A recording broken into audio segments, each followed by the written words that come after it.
इसी सभा में प्रत्यंचा भी चढ़ेगी, शर संधान भी होगा और लक्ष्य भेद भी होगा।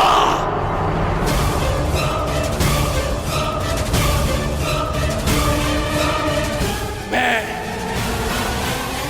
परशुराम शिष्य राधेकर्ण ये लक्ष्य भेद स्वयं करूंगा।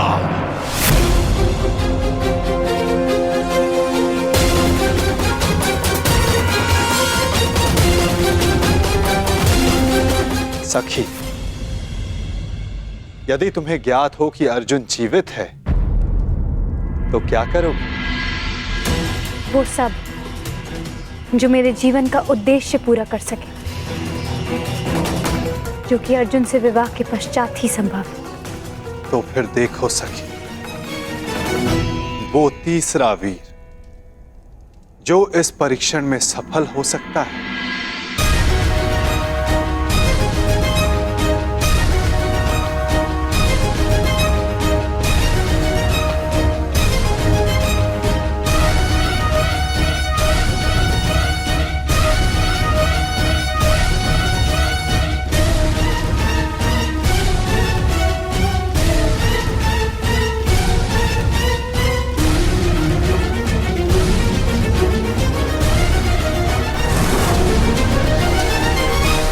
यदि कर्ण ने लक्ष्य संधान कर दिया सखी, तो तुम अपने जन्म का प्रयोजन सिद्ध नहीं कर पाओगे।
अद्भुत, अद्भुत कर्ण।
जो मैं कह रहा हूं उसका तात्पर्य समझ रही हो ना सखी?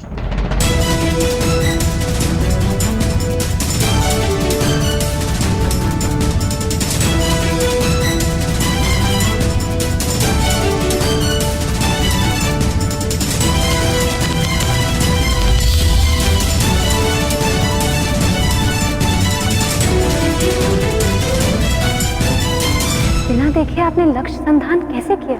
आपके नेत्रों में देखकर।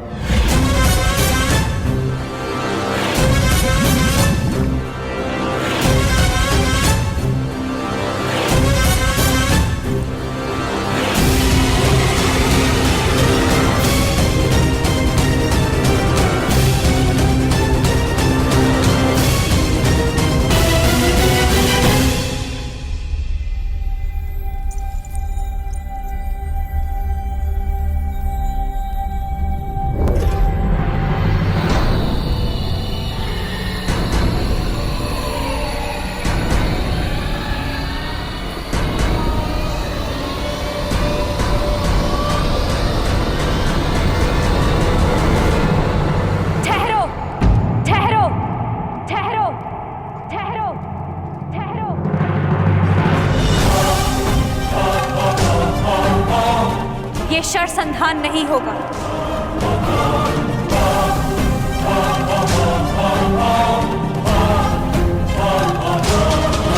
परंतु क्यों?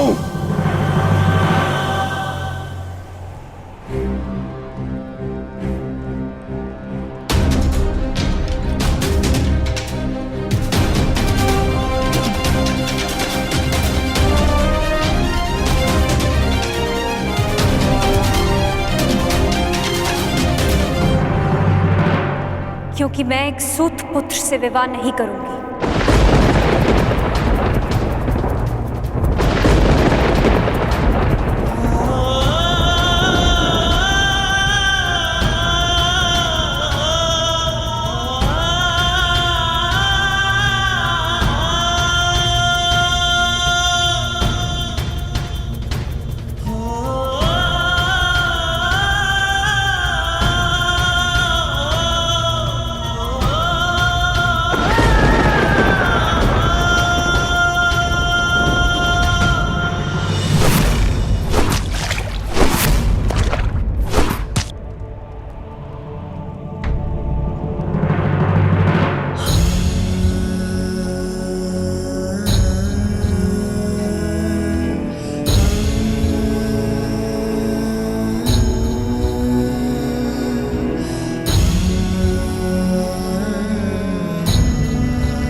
मनुष्य का जन्म महत्वपूर्ण नहीं, यदि कुछ महत्वपूर्ण है तो उसके कर्म। कर्म शब्दों से अधिक श्रेष्ठ माध्यम है मनुष्य और उसकी योग्यता के परिचय का।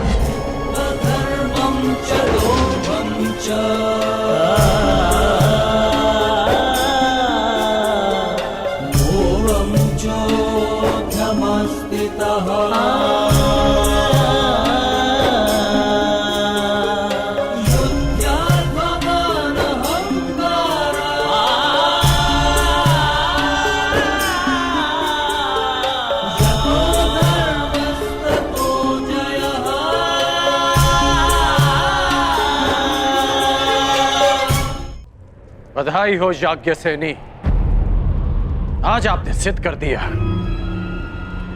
कि कभी कभी शब्द कर्म से अधिक श्रेष्ठ माध्यम होते हैं।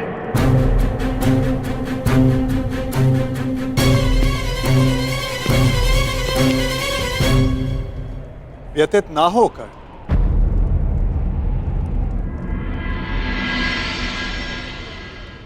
ये निर्णय स्वयंवरा का है और इस सभा में उपस्थित सभी को इस निर्णय का सम्मान करना चाहिए। बस।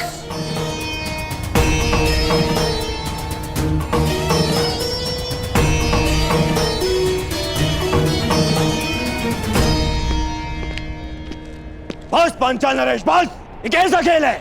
आप अपनी पुत्री का विवाह करवाना चाहते भी थे या नहीं?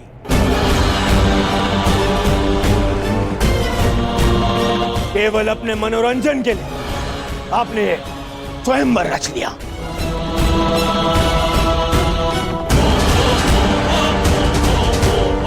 आपने आर्यव्रत के बड़े बड़े शूरवीरों को यहां आमंत्रित किया।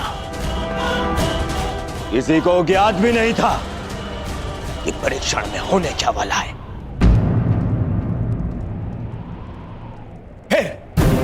एक विचित्र सी शर्त रख दी आपने स्वयंवर की, और जब अंगराज इस परीक्षण में सफल होने वाले थे तो आपकी पुत्री द्रौपदी ने इन्हें रोक दिया।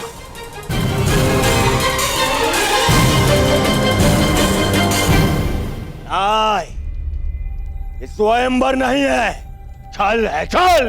युवराज दुर्योधन, ये स्वयंवर पांचाली के विवाह के लिए रचा गया है हस्तिनापुर युवराज दुर्योधन।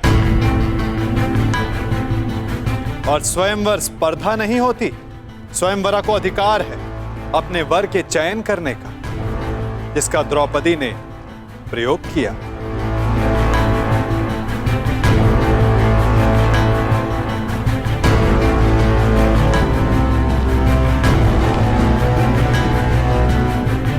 और रही बात छल की राजकुमार दुर्योधन, तो छल किसने किया, कहां किया, कब किया, उस विषय में कदाचित आप इस भरी सभा में बात नहीं करना चाहेंगे, है ना युवराज दुर्योधन?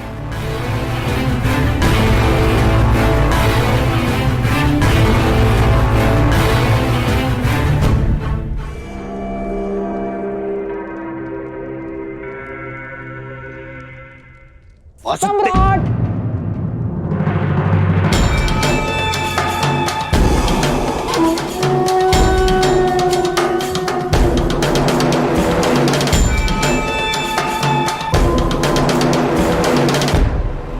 मैं यहां उपस्थित सभी राजवंशियों की ओर से कुमारी द्रौपदी के निर्णय का समर्थन करता हूं।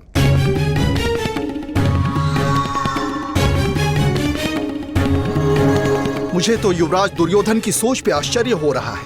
राजकुल से होकर भी ये उन्होंने सोच कैसे लिया कि पांचाल नरेश अपनी पुत्री का विवाह एक सूत पुत्र से करेंगे। सावधान मंत्री नरेश। सावधान तो आपको रहना था। आप कर्ण को इस सभा में लाने की भूल कैसे कर बैठे? जाइए अंगराज कर्ण, जाइए, जाके अपने अश्वों की राज संभालें। यह क्षत्रियों का स्वयंवर है, जाइए।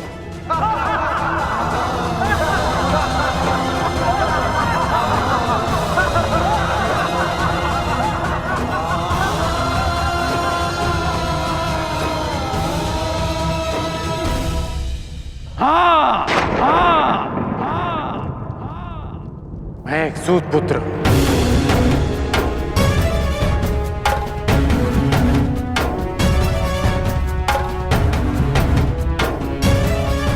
और मुझे गर्व है कि स्वयं को क्षत्रिय समझने का अभिमान करने वाले महारथियों का मार्गदर्शन एक सूत ही करता है। पथ निर्धारित करने वालों को यह नहीं भूलना चाहिए, जो खड्ग और गदा हाथ में लेकर वो वीर होने का दम भरते हैं, उसे कोई क्षत्रिय नहीं, एक लोहार बनाता है।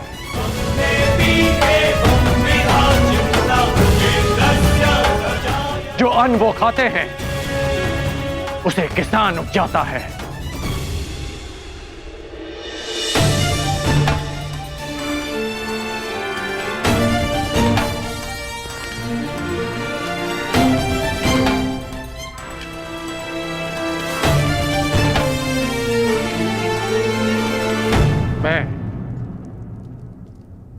मेरा उपहास उड़ाने वालों से व्यथित नहीं हूं, क्योंकि मैं इनकी सोच वर्षों से जानता हूं।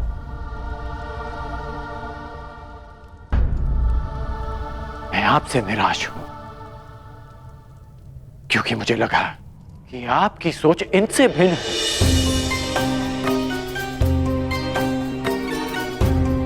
इस अपमान को सहने की क्षमता स्वयं में लाने के लिए मुझे वर्षों लग गए, परंतु आश्चर्य इस बात का है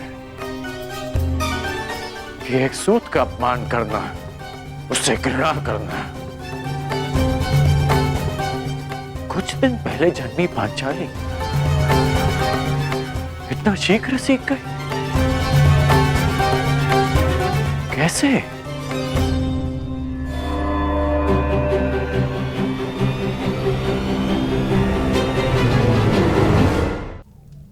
कुछ दिन पहले जन्मी पांचाली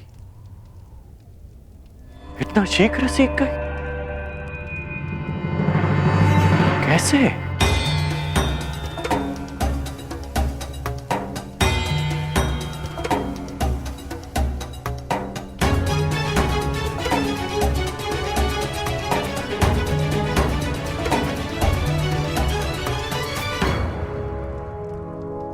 कुछ दिवस पूर्व किसी ने मुझसे कहा था कि हर कर्म अपना परिणाम साथ लेकर चलता है।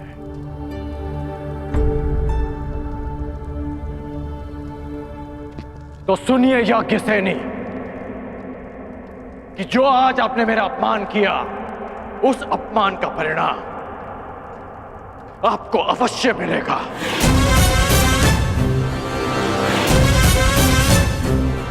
इस कर्म का फल आप अवश्य भोगेंगे।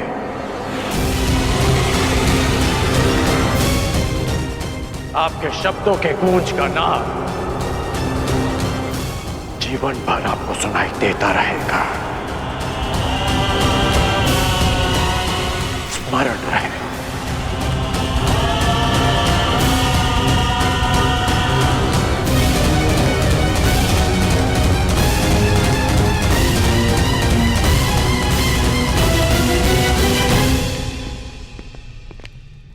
क्षत्रिय वीरों की सूची पूर्ण हुई पांचाल नरेश।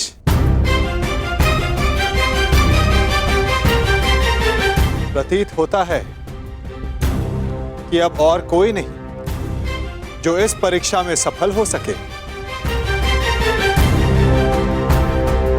तो क्या स्वयंवर निरस्त कर दिया जाए पांचाल नरेश? नहीं केशव, यदि स्वयंवर निरस्त कर दिया गया तो पांचाल का बड़ा अपयश होगा। कोई उपाय सोचिए।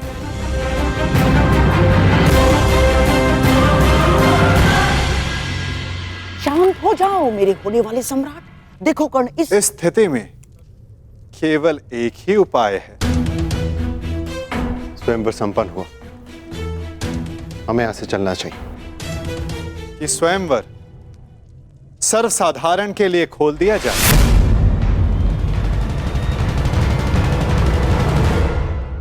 किसी को भी लक्ष्य भेद करने का अधिकार और अवसर दिया जाए।